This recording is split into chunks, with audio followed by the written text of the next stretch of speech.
Hello students. So in this lecture we will discuss about second type of starter which is star delta starter.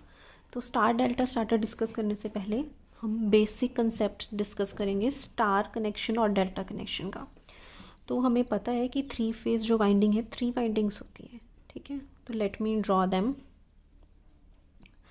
और मैं इनका naming भी कर देती हूँ। सपोज ये ए डैश है, this is B dash and this is C dash. तो अगर तीनों के सेम एंड्स हम कनेक्ट कर दें आपस में और बाकी तीन में हम इस तरह से बाहर जो की तरफ हैं, तो ये आपका एक स्टार कनेक्शन बन जाएगा। नाउ डेल्टा कनेक्शन के लिए भी मैंने तीन कॉइल्स ड्रॉ कर ली और उनको नेम कर देती हूँ A dash, B dash and C dash. तो अगर एक का एंड, ठीक है, दूसरे के स्टार्ट से कनेक्टेड है, ठीक है, मतलब इसका एंड ए डैश है और इसका दूसरा एंड जो स्टार्टिंग है वो बी है, तो ये इस तरह से हो जाएगा। वैसे ही इसका एंड इसके स्टार्टिंग से एंड इसका एंड इसके स्टार्टिंग से, तो ये आपका डेल्टा कनेक्शन हो जाएगा। और अगर तीनों का हम एंड या स्टार्ट कोई या एंड कनेक्ट कर दें आपस में या स्टार्टिंग एक साथ कनेक्ट कर दें तो वो डेल्टा बन जाता है।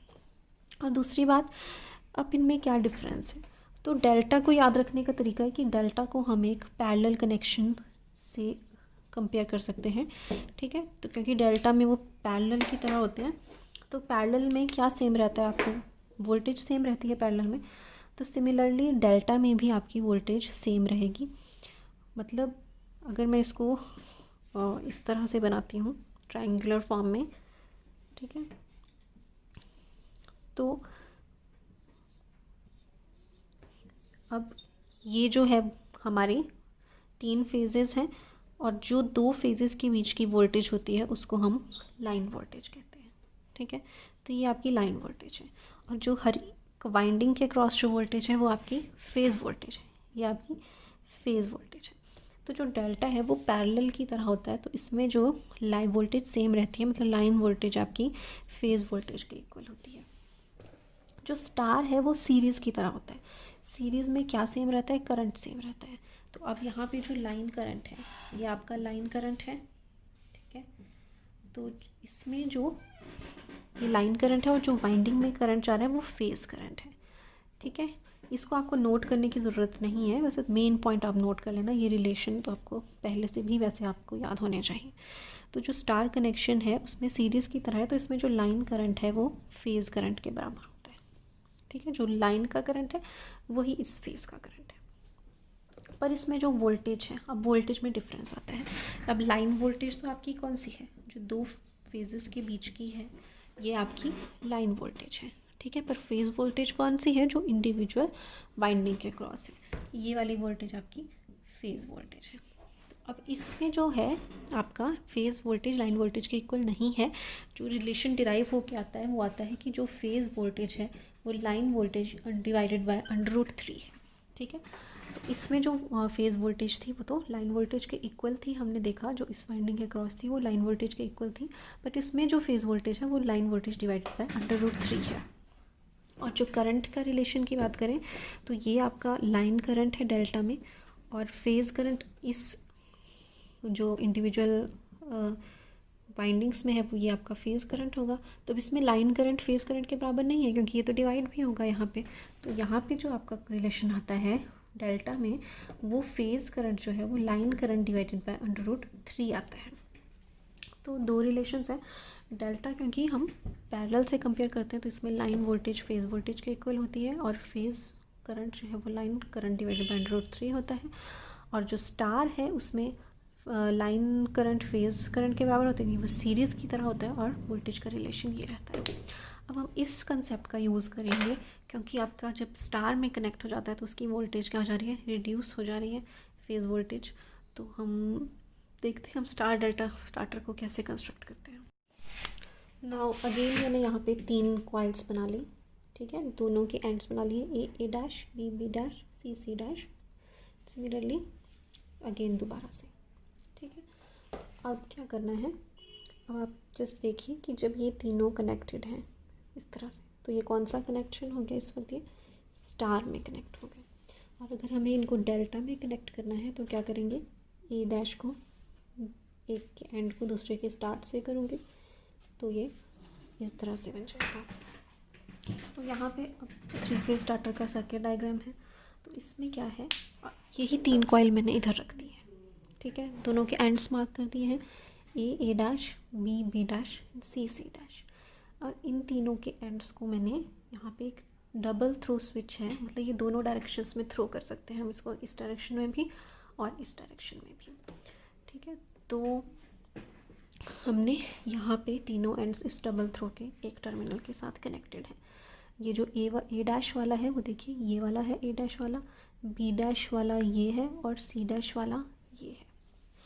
अब जब ये वाला स्विच हमारा इस तरफ को मैं थ्रो करूँगी, ठीक है, जब ये इस तरफ को थ्रो होगा तो ये तीनों शॉर्ट हो जाएंगे, A dash, B dash, C dash तीनों आपस में कनेक्ट हो जाएंगे।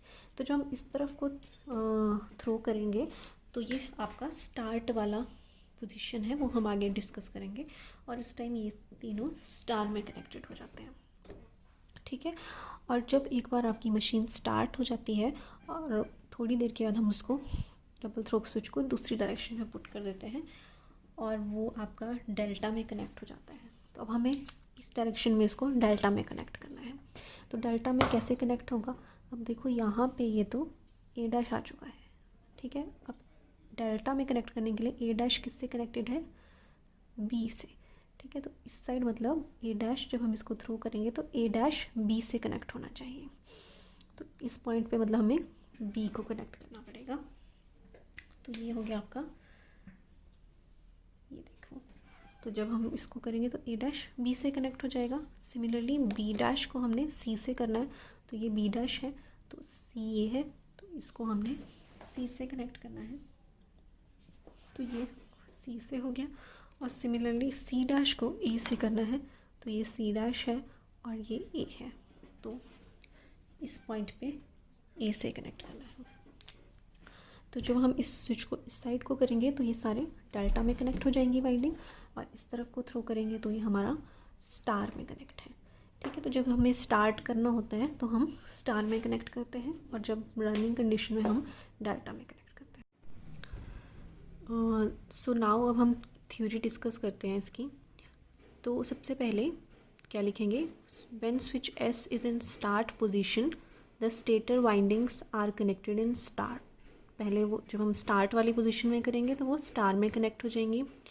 और जब मोटर की स्पीड 80% अपनी फुल स्पीड तक पहुंचेगी, ठीक है, अभी फुल लोड्स उसकी फुल स्पीड नहीं हुई है, रेटेड स्पीड नहीं हुई है, 80% उसकी रेटेड स्पीड तक जब मोटर की स्पीड पहुंचेगी तब हम चेंज ओवर स्विच को रन पोजीशन में कर देंगे, ओके, जिससे वाइंडिंग्स डेल्टा में कनेक्ट हो जाएंगी। तो when motor picks up speed of 80% of the rated value, then changeover switch is thrown to the run position which connects the stator winding in delta.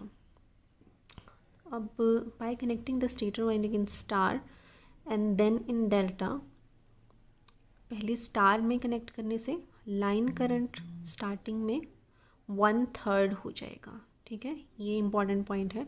Bye connecting the stator windings in star, उसका जो current है starting में वो 1/3 हो जाता है, ठीक है।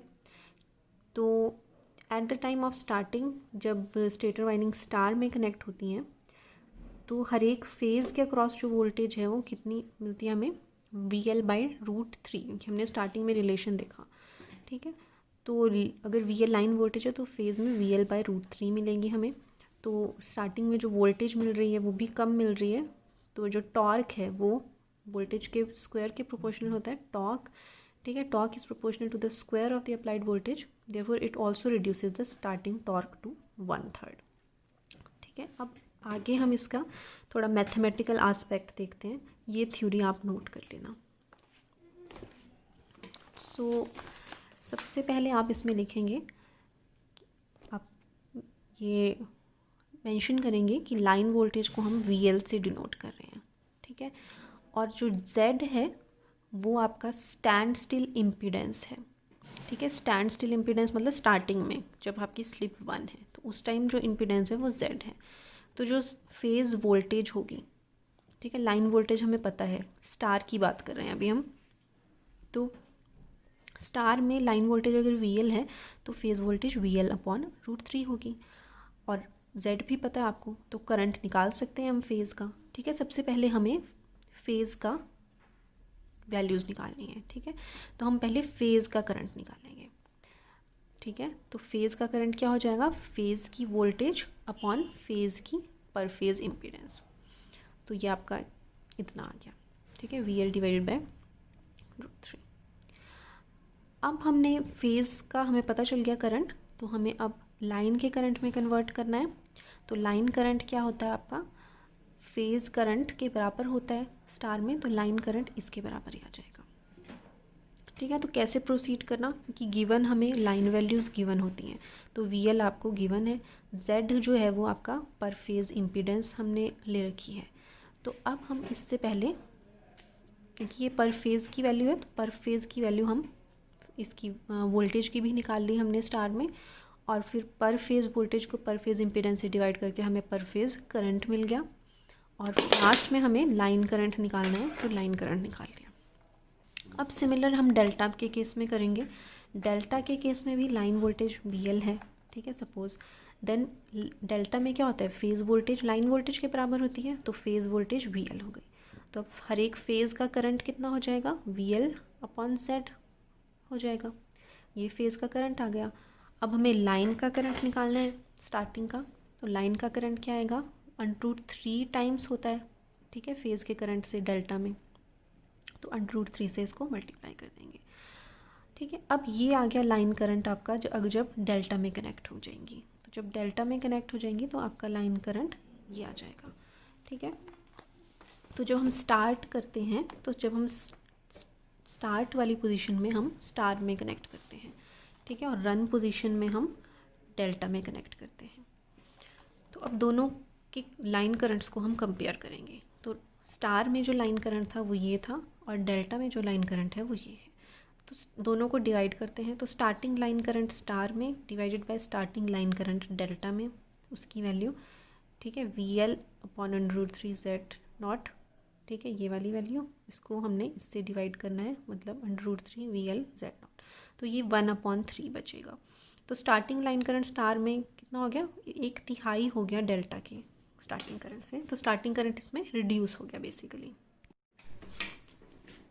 तो इसके बाद आपको लिखना है कि also we know that torque is proportional to square of voltage. तो स्टार्टिंग टॉर्क स्टार कनेक्शन में divided by starting torque with delta connection करना है। तो स्टार में हमें फेज़ वोल्टेज कितनी निकली थी, लाइन वोल्टेज डिवाइडेड बाय √3 का होल स्क्वायर के प्रोपोर्शनल हो जाएगा टॉर्क। और डेल्टा में, क्योंकि दोनों इक्वल होती हैं लाइन और फेज़ वोल्टेज, तो VL²। तो इसको सॉल्व करके भी 1/3 आएगा। तो हमारा स्टार्टिंग टॉर्क भी 1/3 रिड्यूस हो गया। ठीक है, तो इतना आपने लिखना है अपने स्टार डेल्टा स्टार्टर में।